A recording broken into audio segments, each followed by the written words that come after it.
Oh, I didn't dye my hair. It's just I'm so proud this month it's absolutely leaking out of me.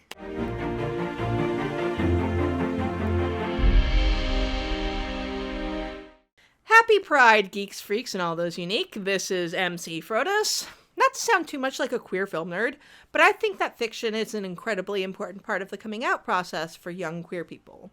Portrayals in movies and on television are the first times we see things outside of our own experience. For queer people, this is very important as this can help us figure out our own identities. This is what makes representation absolutely crucial. Of course, there can be a difficulty within the portrayals of queer characters, and that's when it's handled by mainstream Hollywood. They're shown through a straight lens. Even work that has queer creatives on it will fall victim of a system being predominantly run by and for straight people. There's also the fact that even within queer spaces, how the community is viewed changes. Queer issues are always progressive, and that means that ideas can become outdated quickly. This list is the queer cinema that helped shape me as a queer person who came out circa 1998. They were important cornerstones in becoming comfortable with myself, but when looking back at them about 25 years later, there are many aspects that don't work under close scrutiny. So I'd like to take a fresh look at them. Cabaret, 1972.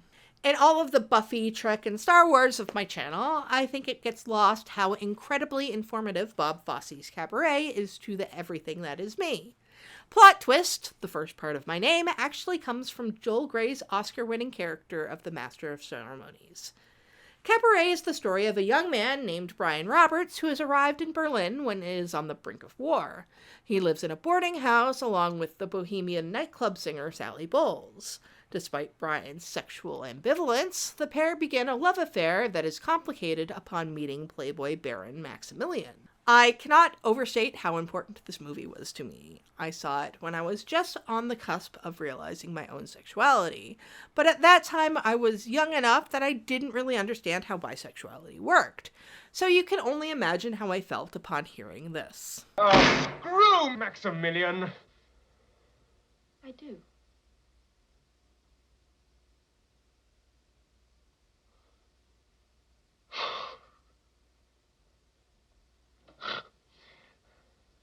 So do I.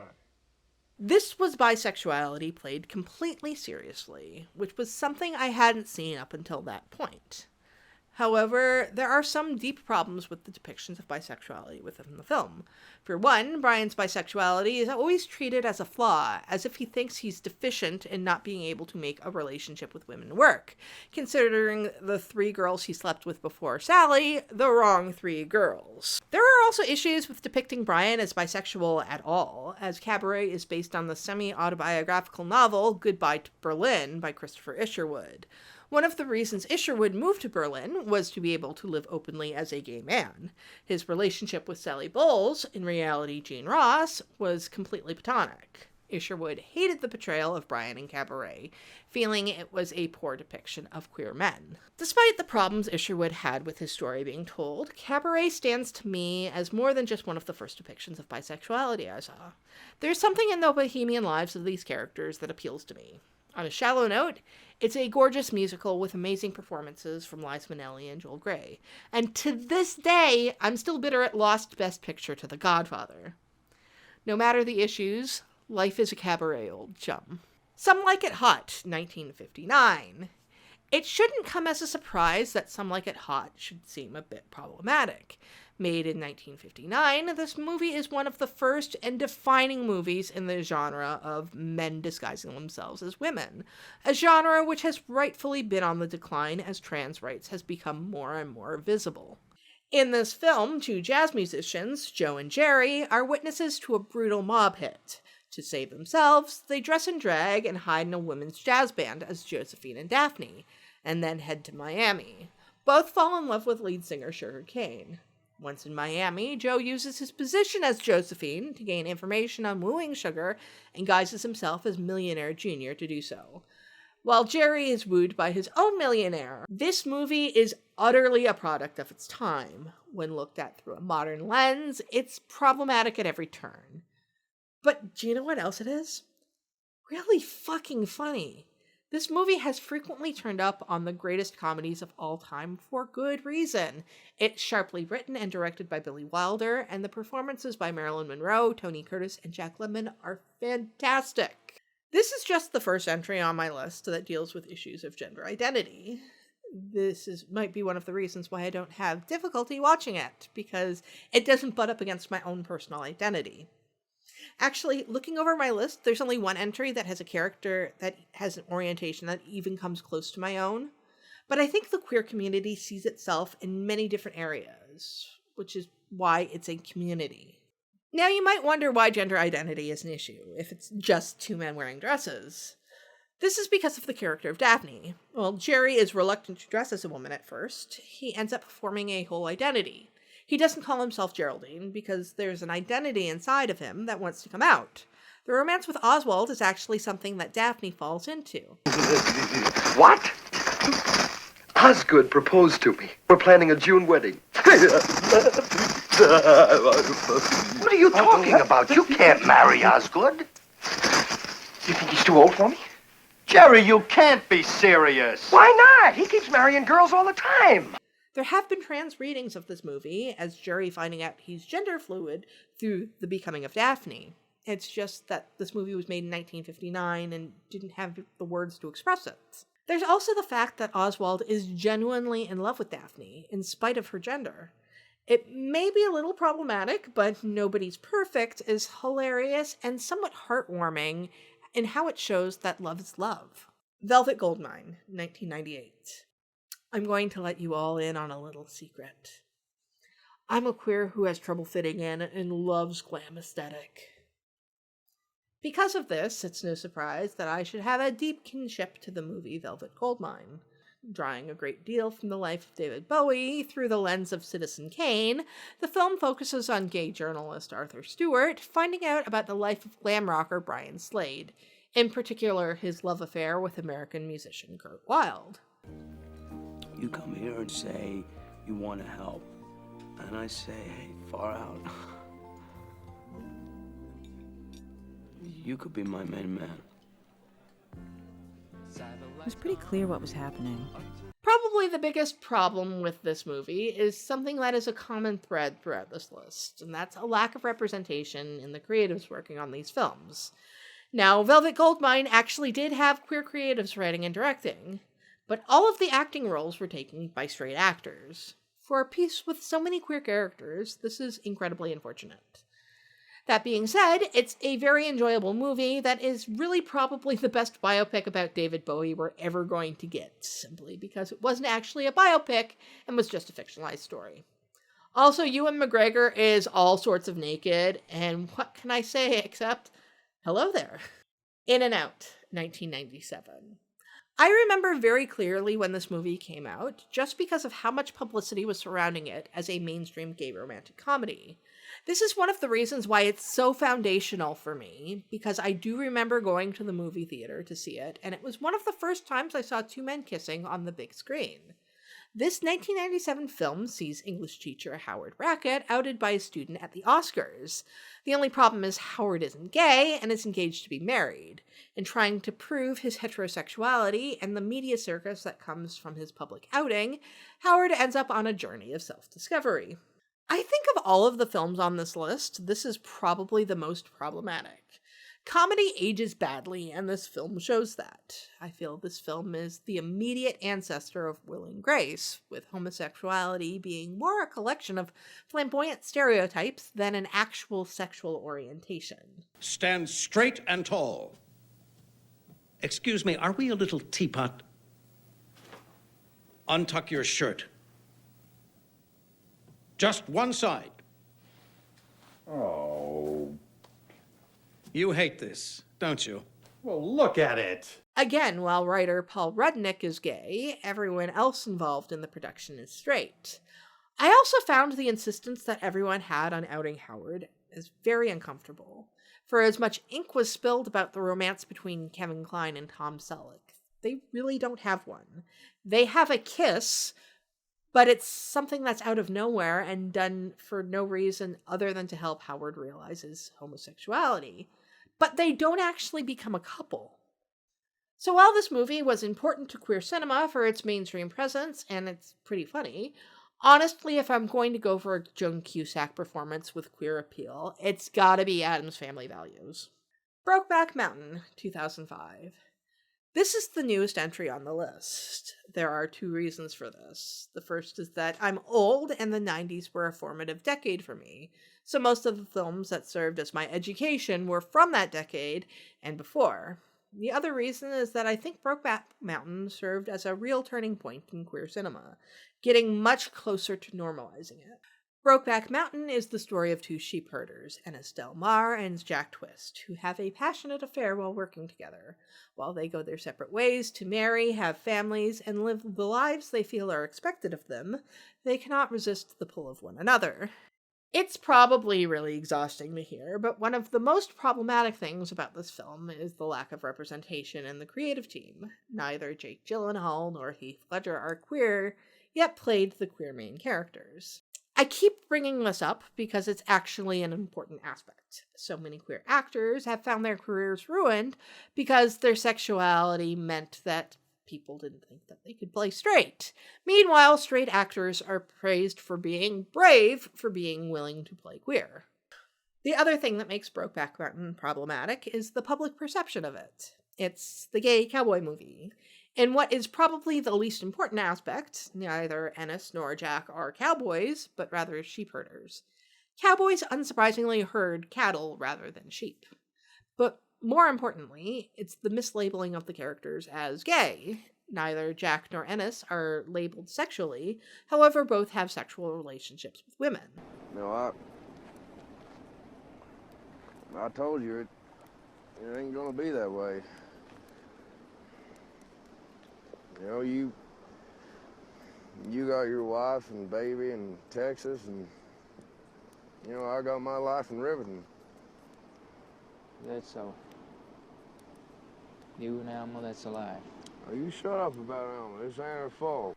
This does not preclude them from being gay, as at the time many men did have sex with, and even married, women in order to stay in the closet. However, based on their actions, it's very probable the pair are actually bisexual.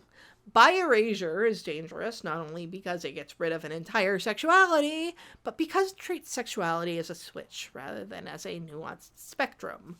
It's not only damaging to people who identify as bisexual, but for anyone outside of the strict gay-straight dichotomy. Still, the reactions of the general populace should not distract from a beautiful and tragic story of queer love. Brokeback Mountain, we wish we knew how to quit you. The Crying Game, 1992. In a similar vein to Brokeback Mountain, I think the problematic elements of The Crying Game come not so much from the content, but from the public perception of said content. If you were alive in 1992, you no doubt knew The Crying Game as the movie with the girl that was really a man. And that is a really unfortunate way to look at things, not just because of how absolutely bonkers transphobic it is, but because it's not at all what the plot of the movie is about. This film is a dramatic thriller about Fergus, a member of the IRA who participates in the kidnapping of a British officer. Fergus bonds with the officer, and after his death, Fergus abandons the IRA, taking the identity of a man named Jimmy, and seeks out the officer's girlfriend. He ends up falling in love with her before they both have revelations that get in the way of their relationship. I think it's incredibly important that the film never actually portrays Dill as anything but a woman. She's never even portrayed as hiding her trans status. She's surprised when Jimmy doesn't know the truth. I should have known, shouldn't I? Probably. Kind of wish I didn't. You can always pretend. Ah, that's true. Your soldier knew, didn't he? Absolutely.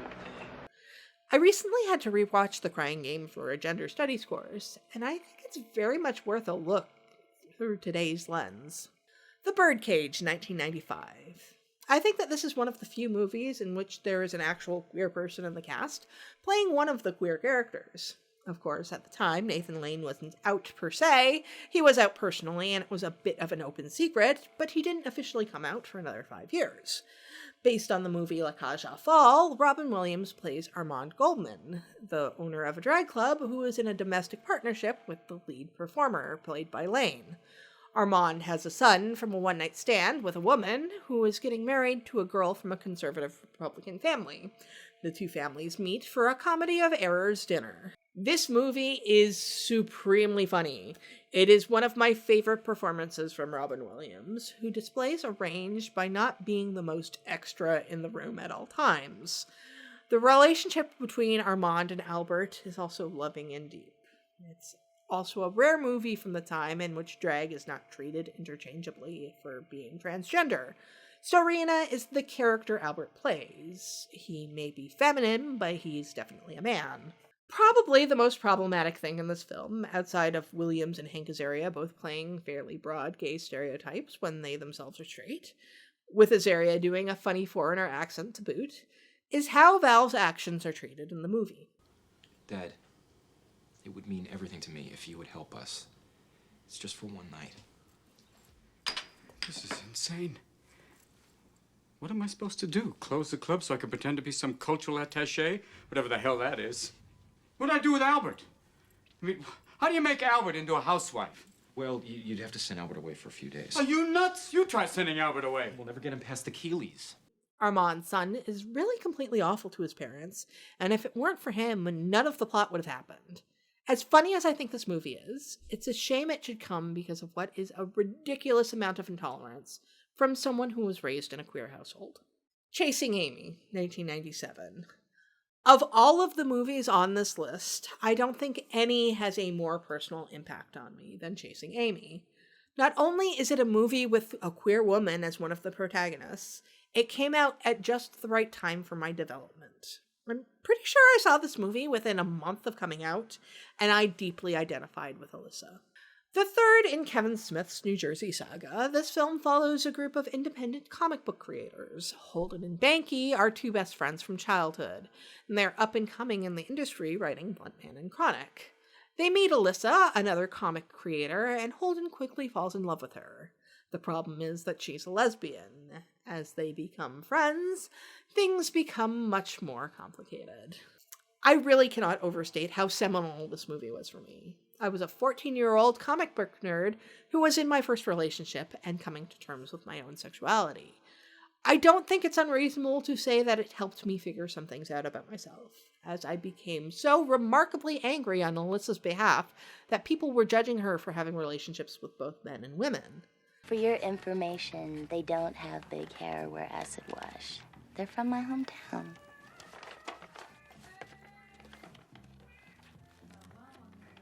Why are you playing the pronoun game?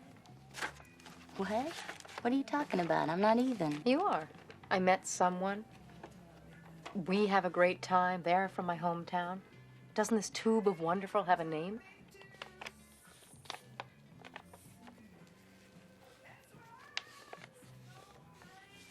Holden.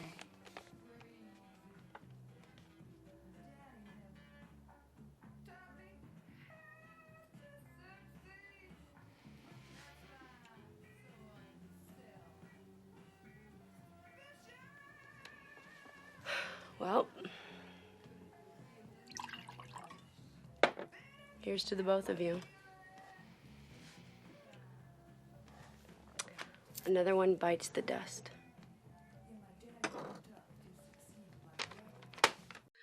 The problematic nature of this movie comes from the fact that the point of view character is literally the only straight person in it. Alyssa and Hooper are both completely comfortable with their queer identities.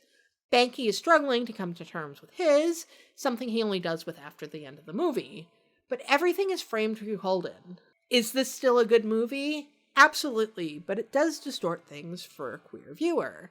This is probably compounded by the fact that writer-director Kevin Smith is a straight man. While Smith has always been accepting of the queer community, with family members and friends who are gay that he wants to create content for, the lack of a queer lens is always something that is going to create problems. I deeply felt for Alyssa having to live in the closet as a bisexual woman, having to essentially hide a part of her identity depending on who she was dating. Unfortunately, she was not the primary focus character. I think it absolutely serves as a monument to the late 90s, where such bi-erasure was a matter of course. To Wong Fu, thanks for everything, Julie Newmar, 1995. Before I get into this, I want to talk briefly about Priscilla, Queen of the Desert. Both of these films have similar premises, and I think there will be comments as to why this is on my list, not Priscilla. And that's simply because I didn't see Priscilla at the time, so To Wong Foo is the movie that formed my queer basis. This epically titled movie follows 3 drag queens, Vida Boheme, Noxeema Jackson, and Chichi Rodriguez, as they cross the country in order to compete in the Drag Queen of the Year pageant. Their car ends up breaking down in a small town, which they help transform through their fabulousness. The problematic nature of this movie should be pretty evident. There are 3 straight cis men portraying drag queens. Not only that, the characters are shown in drag throughout the entire movie. But, and I say this from the perspective of a cis woman, I actually think it does a pretty decent job of portraying transgender people. The most problematic part is Noxeema's lesson to Chi-Chi about gender identities. Darling, if you're going to become a drag queen, you're going to have to learn these things. What do you mean, be a drag queen? I am a drag queen. Oh, child, no. You will simply put a boy in a dress. When a straight man puts on a dress and gets his sexual kicks, he is a transvestite. When a man is a woman trapped in a man's body and has the little operation, he is a transsexual. I know that. When a gay man has way too much fashion sense for one gender, he is a drag queen. Thank you. And when a tired little Latin boy puts on a dress, he is simply a boy in a dress. Unfortunately, it's also a bit of a mission statement of the piece, driving Chi-Chi's plot to inspire her to become a drag queen. The performances by the 3 leads are really quite good, especially Patrick Swayze. The opening scene in which Vida is getting dressed shows her disgust with what she sees before her, and her absolute joy at becoming herself. This is why I think this is a story about transgender individuals, as you see gender dysphoria go into gender euphoria in that one scene. Despite the problematic nature of the movie, it's incredibly funny, and it's a beautiful story about acceptance and friendship. Rocky Horror Picture Show, 1975. And now the top of the list. So formative, so problematic. If you've made it to this point in the video, I doubt you need a plot summary on the Rocky Horror Picture Show, but let's take a look back anyway. Newly engaged couple Brad Majors and Janet Weiss are traveling to see their old teacher, Dr. Scott. Their car breaks down in front of a strange castle where they meet Dr. Frankenfurter, a sweet transvestite with his eclectic group of Transylvanians, celebrating the birth of Frank's creation/lover Rocky. Brad and Janet are corrupted by Frank's outlandish sexuality. I saw Rocky Horror when I was 7. I wonder if it affected me at all. This was the very first movie where I learned about alternate gender presentations and sexual orientations. Is it a great representation of that? Hell no. Is it a fun one? Absolutely. There has been a lot of discourse as to whether or not Rocky Horror holds up as good representation. No, it really doesn't. But also, yes, it does. I think it's important to remember when the movie was made. In 1975, having any sort of queer representation was pretty groundbreaking, and the terms used were fair for its day. It's also very important to note that Richard O'Brien, who wrote this, is on the gender nonconforming spectrum. He actually identifies as third gender. Most importantly, it has served as a touchstone for queer weirdos to come together and celebrate being queer weirdos.